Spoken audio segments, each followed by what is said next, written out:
Hello students, welcome to impulse IDG. तो आज मैं आप लोगों के लिए आयोनिक इक्विलिब्रियम का लेक्चर नंबर 2 लेके आया हूं।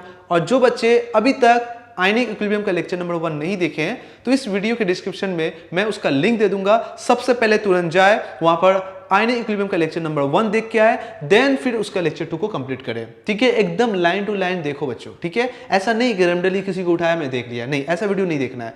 लेक्चर नंबर 1 देख के आओ पहले, मैं इस वीडियो के डिस्क्रिप्शन में दे दूंगा, उसको क्लिक करके अच्छे से देख लो, उसके बाद तो फिर लेक्चर 2 आप देखो। तो देखो इस वीडियो के लेक्चर नंबर 2 में हम लोग क्या क्या कवर करने वाले हैं। तो पहला हम लोग देखने वाले हैं आर्हेनियस का कंसेप्ट देखने वाले हैं। किसका? एसिड का। ठीक है, मतलब कि एसिड के बारे में आर्हेनियस ने क्या कंसेप्ट दिया था। फिर दूसरा देखेंगे हम लोग बेस के बारे में आर्हेनियस ने क्या कंसेप्ट दिया था, बेस हम किसको मानेंगे। ठीक है ना। और थर्ड हम लोग देखेंगे हाइड्रोनियम आयन का फॉर्मेशन कैसा होता है, हाइड्रोनियम आयन का फॉर्मेशन कैसे होता है वो भी देखेंगे। और लास्ट देखने वाले हैं limitations of Arrhenius of acid and base, मतलब मेरा आर्हेनियस जो एसिड एंड बेस के बारे में जो कंसेप्ट बताया था तो कहाँ तक लिमिट है और किसके बारे में नहीं बताया था कि वो एसिड है कि बेस नहीं है, उसका लिमिटेशन भी हम लोग यहाँ पर देखने वाले हैं। ठीक है ना। तो चलिए लेक्चर को स्टार्ट करते हैं। Arrhenius concept of acid. Acid किसको बोलते हैं? देखो बच्चों, एसिड आर द सब्सटेंस, हम उस सब्सटेंस को एसिड बोलेंगे। आर्हेनियस बोल रहा है, क्या बोल रहा है? आर्हेनियस ये बोल रहा है कि उस सब्सटेंस को हम एसिड तभी करेंगे जब तुम उसको पानी में डालोगे, एक्वस सॉल्यूशन में डालोगे तो क्या देगा, वो H+ आयन में डिसोसिएट कर जाएगा। मतलब पानी के अंदर में क्या देगा, H+ आयन का फॉर्मेशन करेगा, है ना। ऐसे मैं बोल सकता हूं। तो आर्हेनियस एसिड एक ऐसा एसिड है जैसे कि पानी में जाएगा और जाने के बाद क्या होगा, H+ आयन वो डिसोसिएट हो जाएगा आयंस के फॉर्म में।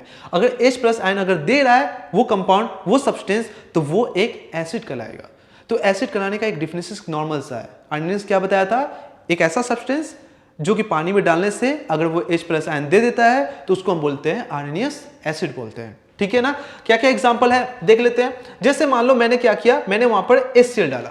अब HCl क्या कर रहे हो, HCl जो दे रहे हो वो पानी में डाल रहे हो। ठीक है, HCl कहां डाल रहे हो, पानी में।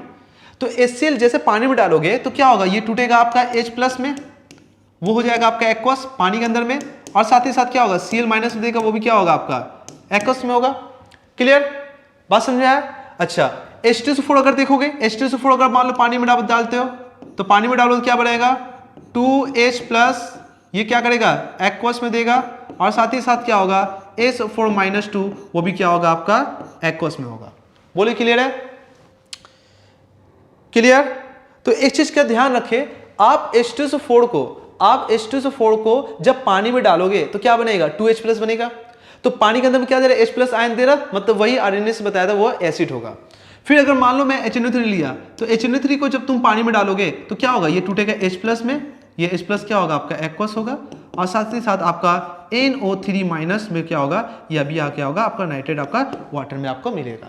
तो आपको एनायन को देखने का दरकार नहीं है, अगर वो H+ आयन दे रहा है तो वो आपका आर्हेनियस एसिड होगा, बट एक्वस सॉल्यूशन में होना चाहिए, यही इंपॉर्टेंट बात है। ठीक है ना। तीसरा, अगर मान लो मैंने वाटर दे दिया, HBr को दे दिया तो टूटेगा H+, ये भी होगा पानी में, और ये होगा आपका Br-, ये भी आपका होगा एक्वस में। और लास्ट अगर बात करते हैं HI में, तो HI में क्या होगा, ये होगा H+, ये भी देगा H+ के फॉर्म में, और साथ ही क्या टूटेगा, ये I- के फॉर्म में आपका ये टूट जाएगा। तो आपने क्या देखा, मैंने जितने भी कंपाउंड मैंने बताया ना कि एक ऐसा कंपाउंड, एक ऐसा सब्सटेंस जो आपको सीधा पानी में डालने के बाद, सॉल्वेंट कैसा होना चाहिए, पानी सॉल्वेंट जैसे डालोगे क्या होगा, वो H+ आयन अगर फॉर्म में टूट जाता है उसको हम लोग बोलते हैं क्या, एसिड। ये सारा आपका एसिड का एग्जाम्पल है, और ये एसिड का नाम क्या हो जाएगा, आर्हेनियस एसिड होगा, क्योंकि पानी में डालने पर H+ आयन देता है। बोलो क्लियर है। वैसे ही अगर बात करते हैं आर्हेनियस कॉन्सेप्ट ऑफ बेस के बारे में, तो आर्हेनियस कॉन्सेप्ट ऑफ बेस के बारे में बात करेंगे तो देखो, बेस एक ऐसे सब्सटेंस को बोलेंगे, एक ऐसा सब्सटेंस जो कि वाटर में जाएगा और वो हाइड्रोक्साइल आयन देगा, OH- आयन देगा। तो ऐसे ऐसे ऐसे सब्सटेंस को हम बेस नाम देंगे, है ना। तो base are the substance that dissociated in the water and to give the OH- ion in the aqueous solution is called the Arrhenius base. बोलो क्लियर है। तो जैसे कौन कौन से एग्जांपल है, हम लोगों के पास बहुत सारे एग्जांपल है। वो क्या, अगर आप NaOH को पानी में डालते हो तो क्या देगा बताओ, Na+, ये भी आपका क्या होगा, एक्वस में होगा, और होगा आपका OH- में टूट जाएगा। तो देखो अब क्या बोल सकते हो, NaOH क्या कर रहा, OH- आयन दे रहा, वो एक बेस कहलाएगा। कौन, NaOH, सोडियम हाइड्रोक्साइड। राइट। अगर तुम KH ले रहे हो, पोटेशियम हाइड्रोक्साइड ले रहे हो, पानी में डालो, पानी में डालने के बाद ये डिसोसिएट करेगा K प्लस, ये आपका एक्वस होगा और क्या होगा OH माइनस, वो क्या होगा आपका बेस होगा। ठीक है, तो ये यहाँ पर एनायन को देखना है, एसिड में आपको कटायन देखना है। अगर कटायन आपका H प्लस आयन हो तो आप बोल दो क्या वो H प्लस आयन दे रहा है तो एसिड, आर्सेनियस एसिड। और बेस में क्या देखना है आपका एनायन देखना है। अगर एनायन आपका OH माइनस आयन है तो आप बोल दोगे वो क्या आपका बेस है, राइट। बेरियम हाइड्रोक्साइड को पानी में डालोगे तो टूटेगा Ba+2 एक्वस और साथ ही साथ 2OH माइनस, वो भी आपका क्या होगा एक्वस होगा। तो ये वो सारे सब्सटेंस है जो कि आपको OH माइनस आयन या हाइड्रोक्साइल आयन आपको दे रहा है। तो ऐसे सब्सटेंस को हम लोग बोलते हैं क्या, ऐसे सब्सटेंस को बोलते हैं हम लोग आर्सेनियस बेस बोलेंगे। बहुत इजी चीज है, हार्ड नहीं है, ठीक है ना। तो चलो अब बात करते हैं formation of hydronium ion. Hydronium ion का कहाँ बोल सकते हो फॉर्मेशन कैसे कैसे हो सकता है, ठीक है ना। हाइड्रोनियम आयन का फॉर्मेशन कैसे होगा उसके फॉर्मेशन को थोड़ा हम देखते हैं एक बार, ठीक है ना। जब मान लो आप वाटर है और वाटर में आपको H प्लस आयन मिल रहा है, ठीक है ना। तो जब आपको H प्लस आयन मिल रहा है, ये आर्सेनियस नहीं बोला था, ये मैं आपको बता रहा हूं कि यहां पर वाटर आप देख रहे हो, वाटर क्या क्या, वाटर के पास है लोन पेयर, वाटर के पास है लोन पेयर, है ना। 2 लोन पेयर तो होते हैं ऑक्सीजन पास, है ना। अगर 2 लोन पेयर है तो H प्लस आयन है। H प्लस आयन हमेशा ध्यान रखना ये फ्री स्टेट में कभी नहीं मिलेगा। क्यों? क्योंकि H प्लस, अब तुम बताओ ये मैं लिख रहा हूं H, हाइड्रोजन का साइज बहुत छोटा होता है, उसमें से एक इलेक्ट्रॉन निकाल दो तो वो भी हो जाएगा H प्लस, और H प्लस अगर बात करो तो और भी छोटा हो जाएगा। तो जितना छोटा साइज है तो और एक प्लस अगर तुम लगा देते हो तो चार्ज का डेंसिटी क्या होगा, बहुत ज्यादा हो जाएगा। क्या, किस पर, हाइड्रोजन का प्लस पर, H प्लस पर। तो अगर मान लो मैं छोटा सा अगर हाइड्रोजन बनाऊं और उस पर एक प्लस को मैं डिस्पर्स कराऊं तो डिस्पर्स कराओ तो क्या होगा, डेल्टा प्लस पूरी सरफेस पर क्या होगा, डिस्पर्स हो जाएगा। अब तो एटम तो और भी छोटा होता है, अगर एटम छोटा होगा तो चार्ज भी क्या होगा, कंडेंस होगा। तो हम ये बोल सकते हैं कि इसका प्रोटॉन का जो चार्ज है, H प्लस को प्रोटॉन भी बोलते हैं, तो इसका जो चार्ज है H प्लस पर जो देख रहे हो एटम पर जो चार्ज डेंसिटी है बहुत ज्यादा होता है, इसलिए वो इस H प्लस के फॉर्म में एग्जिस्ट नहीं होता। मैं क्या बोल रहा हूं, H प्लस के फॉर्म में वो एग्जिस्ट नहीं होता, इंडिपेंडेंट होता है, ध्यान रखना। तो H प्लस कभी भी आपको फ्री स्टेट में H प्लस में नहीं मिलेगा, वो कभी ना कभी किसी से क्या होगा, कंबाइंड फॉर्म में मिलेगा। तो मैं ये बोल रहा हूं कि आपको H प्लस क्या होगा, वो एग्जिस्ट नहीं करता, वो H प्लस बन के वो किसी से कंबाइंड फॉर्म में होगा, बल्कि आपको तुम सोचो सिर्फ H प्लस फॉर्म में एग्जिस्ट होगा, ऐसा एग्जिस्ट नहीं होता। रीजन यही है, उसका चार्ज डेंसिटी बहुत ज्यादा होता है, वो अनस्टेबल होता है, वो चाहता है किसी से रिएक्ट कर जाए क्योंकि उसका चार्ज का डेंसिटी बहुत ही ज्यादा होता है, उसको इलेक्ट्रॉन चाहिए। तो भाई साहब जैसे तुम पानी में H प्लस अगर तुमको मिल जाएगा तो हमेशा H प्लस के फॉर्म में नहीं रहता आयंस, वो हमेशा वाटर से कंबाइंड फॉर्म में रहता है। तो अब बताओ, मैं अभी भी बता रहा हूँ, ये लोन पेयर है, लोन पेयर का मतलब हुआ इलेक्ट्रॉन्स। H प्लस के पास कोई भी इलेक्ट्रॉन नहीं है, एक इलेक्ट्रॉन था ऑलरेडी वो लॉस कर चुका है और बन गया H प्लस आयन। जब मान लो हाइड्रोजन है, हाइड्रोजन एक इलेक्ट्रॉन लूज कर लेगा तब तो बनेगा H प्लस आयन। अब H प्लस में कोई भी इलेक्ट्रॉन नहीं है, सिर्फ और सिर्फ उसमें एक प्रोटॉन है, और एक प्रोटॉन होने की वजह से पूरे सरफेस पर हाइड्रोजन के एटम या आयंस के पूरे सरफेस पर पॉजिटिव चार्ज है, जो कि इसका चार्ज डेंसिटी बहुत ज्यादा होता है। मैं यहां लिख दे रहा हूं, चार्ज डेंसिटी हाई।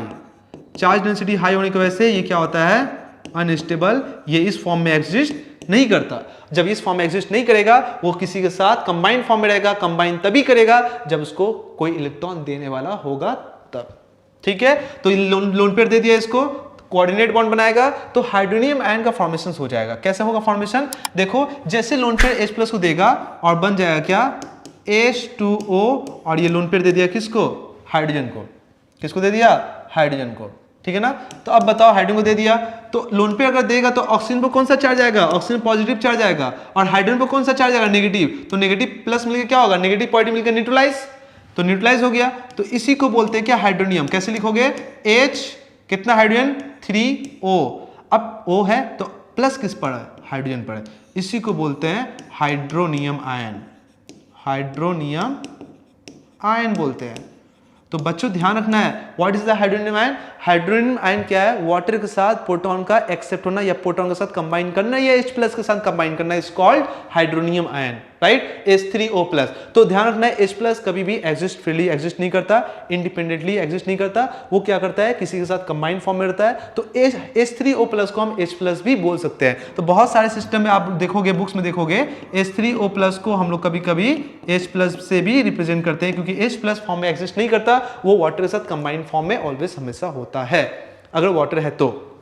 ठीक है, तो फॉर्मेशन ऑफ हाइड्रोजन आयन कैसे बन रहा है ये आपको क्लियर हुआ। नेक्स्ट हम बात करने वाले हैं limitations of RNS concept. RNS concept का क्या लिमिटेशन है ना। तो सबसे पहला concept it is applicable only into the aqueous solution. मतलब आरएनएस तो बस इतना बोला था, एक ऐसा सब्सटेंस जो कि सिर्फ एक्वसी सॉल्यूशन में वो H+ आयन दे, बाकी कोई अदर सॉल्यूशन के बारे में कोई डिफाइन नहीं किया गया था, बस वो एक्वस सॉल्यूशन ही बोला था। कोई जरूरी है कि एक्वस सॉल्यूशन ही होना चाहिए, है ना, कोई अदर सॉल्वेंट भी यूज नहीं किया, सिर्फ एक्वस सॉल्यूशन बोला। तो सबसे पहले यही उसका लिमिटेशन, पहला लिमिटेशन है कि it is applicable only two aqueous solution. ठीक है, it is applicable only two aqueous solution. देखो एक्वस सॉल्यूशन के बारे में बात किया था, ध्यान देने वाली बात है, कोई अदर सॉल्वेंट में बात नहीं किया था। It fail to explain the acidic nature and basic character of the substance in the solvent other than the water such as liquid ammonia, liquid sulfur dioxide and alcohol। मतलब हम लोग क्या कर सकते हैं, ये बोला था, सिर्फ वाटर ही के साथ बोला कि जो कंपाउंड या कोई सब्सटेंस अगर H+ एंड वाटर में दे रहा है तो वो एसिड है। कोई अदर सॉल्वेंट का कोई एग्जांपल नहीं लिया था, उनके बारे में एक्सप्लेन नहीं कर पाया, क्या कोई अदर सॉल्वेंट लेंगे तो क्या H+ देगा कि नहीं देगा, क्या वो एसिड होगा कि नहीं होगा, क्या वो बेस होगा कि नहीं होगा, इसके बारे में कोई आइडिया नहीं था। तो मतलब वही बोल रहा है कि it's fail to explain the acidic and basic character of the substance into the solvent other than the water. मतलब अदर देन द वाटर मतलब liquid ammonia, sulphur dioxide liquid का या अल्कोहल, इनके बारे में कोई आइडिया नहीं था, इनके बारे में कोई एक्सप्लेन नहीं किया था। तो पहला हम लोग का लिमिटेशन आया या ड्रॉबैक बोल देते हैं किसका, आर्हेनियस एसिड बेस का। ठीक है, आर्हेनियस साइंटिस्ट का। तो अब सेकेंड बात करते हैं, it does not account for the basicity of the substance such as ammonia। अब बताओ बेस क्या था, बेस क्या है आपको पता है ना, जो एक्वस सॉल्यूशन में OH- आयन या हाइड्रोक्साइल आयन देता है उसको हम क्या बोलते हैं, बेस बोलते हैं। तो बताओ क्या अमोनिया बेस नहीं है, तुम ही बताओ, क्या अमोनिया बेस नहीं है? आपसे मैं क्वेश्चन पूछता हूं, जरूर बताए कमेंट सेक्शन में। अमोनिया बेस नहीं है? नहीं, बेस है, अमोनिया बेस है। अमोनिया को हम लोग बेसिक कैरेक्टर ग्रुप में जानते हैं। क्या इसके पास OH- आयन है, हाइड्रोक्साइल आयन है? नहीं है। तो क्या ये बेस क्यों नहीं है? तो बताओ ये अगर बेस है तो इसके पास OH- आयन नहीं है, क्लियर? तो आर्हेनियस के हिसाब से तो बेस होना ही नहीं चाहिए, क्योंकि आर्हेनियस तो बोला था कि जिस सब्सटेंस के पास OH- आयन होगा तो वो क्या होगा, बेस होगा। मगर अमोनिया के पास तो OH- आयन है ही नहीं, तो उसके हिसाब तो बेस होना ही नहीं चाहिए। तो इसके लिए उन्होंने नहीं बताया अमोनिया बेस कैसे है, इसके बारे में कोई एक्सप्लेन नहीं किया। कौन? Arrhenius scientist, right? तो इसे ध्यान रखना। तो सबसे पहले H+ ion does not exist independently. मैंने आपको बताया था अभी हाइड्रोजन आयन के कंसेप्ट में मैंने आपको अभी पढ़ाया कि H+ आयन इंडिपेंडेंट एग्जिस्ट नहीं करता, है ना, इंडिपेंडेंटली एग्जिस्ट नहीं करता। H+ आयन एग्जिस्ट करता ही नहीं है। तो आर्हेनियस तो बोला था एसिड उसे कहते हैं जिसके एक्वस सॉल्यूशन में हमको H+ आयन दे दे। तो मैंने वाटर के अंदर में एक्वस सॉल्यूशन में जाके मैंने चेक किया, H+ मुझे नहीं मिला। क्या मिला? H3O+ फॉर्म में मिला। अगर आर्हेनियस बोल देता कि वाटर के जाने के बाद H3O+ के फॉर्म में मिलेगा H+, तो हम बोल सकते थे चलो वो एसिड है, मगर वो तो डिफिनेशन ये बोला था आर्हेनियस एसिड उसे कहते हैं एक ऐसा सब्सटेंस जो वाटर में जाने के बाद वाटर के अंदर में H+ आयन दे देगा, तो उसको बोलते हैं आर्हेनियस एसिड बोलते हैं। मगर मैंने वाटर के अंदर चेक किया तो H+ आयन मिला ही नहीं। हमको किस फॉर्म में मिला? अभी मैंने आपको बताया था ना, अभी भी मैंने आपको बताया था वाटर के अंदर में H+ एग्जिस्ट नहीं करता। वो किस फॉर्म में होगा? हाइड्रोनियम आयन के फॉर्म में होगा, जो कि आर्हेनियस ने नहीं बताया। ठीक है, तो ये थर्ड क्या हुआ, मेरा लिमिटेशन हुआ। Fourth limitation, it failed to explain the acidic character of the certain substance such as sulfur dioxide, carbon dioxide, sulfur trioxide। मतलब अब बताओ एसिड उसे कहते हैं जो H+ आयन दे एक्वस सॉल्यूशन में। क्या इसके पास H+ आयन है आर्हेनियस का? नहीं। CO2 यहां तो H है ही नहीं। क्या SO2 इसमें H+ है ही नहीं। SO3 इसमें H+ है ही नहीं। तो इन सब के बारे में उन्होंने नहीं बताया कि एसिड है तो कैसे है, कोई आइडिया ही नहीं दिया। तो इसीलिए आर्हेनियस का बस इतने ही लिमिट हो गया, जो H+ आयन देता है वही एसिड है, और जो H+ आयन नहीं भी दे रहा है तब भी वो एसिड है, इसके बारे में कोई एक्सप्लेन नहीं किया था। कौन? आर्हेनियस। तो जैसे फॉर एग्जांपल अब तुमको मैं बताता हूं कि ये एसिड है कि नहीं है। तो एक चीज ध्यान रखना कि जब भी CO2 को आप पानी में डालते हो तो ये नॉन मेटल का ऑक्साइड है, तो non metal, carbon is the non metal, oxygen is the non metal, तो नॉन मेटल का ऑक्साइड तुम अगर ले रहे हो तो वो हमेशा एसिडिक होता है, क्योंकि जब पानी में जाता है तो बना लेता है H2CO3। H2CO3 ये भी एसिड है, carbonic acid. H2CO3 is called carbonic acid, ये भी आपका एसिड है, क्योंकि पानी में क्या होगा, H+ और CO3- फॉर्म में देगा। तो जब वो CO2 कैसा बिहेव कर रहा है, पानी से रिएक्ट करके आपका H2CO3 का फॉर्मेशन कर रहा है, वो एक एसिड की तरह बिहेव कर रहा है ना। इसलिए नॉन मेटल का ऑक्साइड हमेशा क्या होता है, एसिड होता है, हमेशा ध्यान रखना। देखो सल्फर भी नॉन मेटल, उसका नॉन मेटल का ऑक्साइड है सल्फर डाइऑक्साइड, ये क्या करेगा, बनाएगा H2SO3 बनाएगा, ये भी एसिड है, तो ये भी एसिड की तरह बिहेव करता है। SO3 जब H2 के साथ रिएक्ट करेगा, वाटर के साथ रिएक्ट करेगा तो बनाएगा H2SO4 सल्फ्यूरिक एसिड, तो ये भी क्या है, एक एसिड की तरह बिहेव कर रहा है। मतलब नॉन मेटल का ऑक्साइड, नॉन मेटल का ऑक्साइड, नॉन मेटल का ऑक्साइड, ये एसिडिक नेचर का होता है, जो कि आर्रेनियस ने नहीं बताया था। आर्रेनियस ने बस ये बताया था बस H+ आयन देगा, वही एक्वस सॉल्यूशन में जो एसिड होगा। मगर इसके पास तो भाई साहब कोई H+ आयन है ही नहीं, तो क्या एसिड नहीं है भाई, एसिड है। समझ में आ रहा है, क्लियर है? तो फटाफट लाइक जल्दी से कर दो, ठीक है। अब आपको A to Z वीडियोस मिलेगा, तो फटाफट लाइक करो, एकदम टाइम टू टाइम पढ़ाई करो। मैं एकदम टाइम टू टाइम आप लोगों के लिए वीडियो अपलोड करूंगा, ठीक है। एकदम अच्छे से जितना जल्दी हो सके अपने फ्रेंड में शेयर करो। हमारे इंपल्स IDJE के बारे में बताओ कि ये एक ऐसा प्लेटफॉर्म है जहां आपका फ्री वीडियो मिलेगा आपको, ठीक है। तो जल्दी से इस वीडियो को लाइक करो, एक अच्छा से अच्छा कमेंट करो फटाफट। एंड देन 5 लिमिटेशन अगर बात करता हूं तो 5th लिमिटेशन क्या बोला है, it fail to explain the basic character of the certain substance such as ammonia, ठीक है, कैल्शियम ऑक्साइड, मैग्नीशियम ऑक्साइड। अब बताओ अमोनिया, अभी मैं आपको बताया अमोनिया बेस होता है, मगर इसके बारे में नहीं बताया था आर्रेनियस। कैल्शियम ऑक्साइड मेटल का ऑक्साइड, मेटल का ऑक्साइड हमेशा ध्यान रखना बेस होता है। मेटल का ऑक्साइड हमेशा क्या होता है, बेस होता है। आपने क्लास 10 स्टैंडर्ड में पढ़ा है, 9 में ही पढ़ा होगा, राइट। तो अमोनिया जब मेरा वाटर से रिएक्ट करता है तो बनाएगा NH4OH। देखो अब ये OH माइनस देगा ना, NH4 प्लस OH माइनस, तो ये बेस है, तो भाई ये भी बेस है। कैल्शियम ऑक्साइड रिएक्ट करेगा तो बनाएगा क्या, कैल्शियम हाइड्रोक्साइड बनाएगा।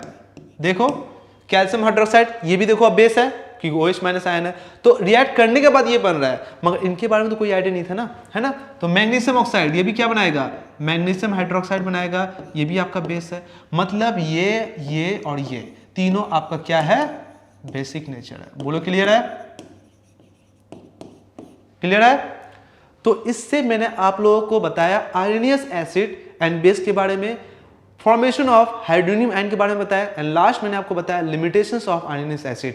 ये 4 पॉइंट आप लोगों के लिए काफी इंपॉर्टेंट होगा एकदम। तो बताओ अपने कमेंट सेक्शन में जरूर लिख के बताओ क्या आपको पूरा नॉलेज मिल रहा है, A to Z आपको इन्फॉर्मेशन मिलेगा। आयनिक इक्विलिब्रियम का अब सारा क्वेश्चन आपसे सॉल्व होने वाला है। और अगर ये वीडियो आपको बहुत अच्छा लगा है तो प्लीज लाइक जरूर करें, और अगर इस चैनल पर अगर नए हैं तो सब्सक्राइब करना ना भूलें, ठीक है। साथ ही साथ जिन बच्चों को डाउट है, मान लो किसी वीडियो लेक्चर में या किसी टॉपिक पर अगर आपको डाउट नजर आ रहा है, तो ध्यान रखना है आप हमारा कॉन्टैक्ट नंबर जो कि व्हाट्सएप है 8981194074, मैं फिर से बोल दे रहा हूं 8981194074, ये हमारा व्हाट्सएप नंबर है। आप अपने डाउट को जरूर इस व्हाट्सएप पर क्या करें, सेंड करें, मैं आपके डाउट को जरूर क्लियर करूंगा।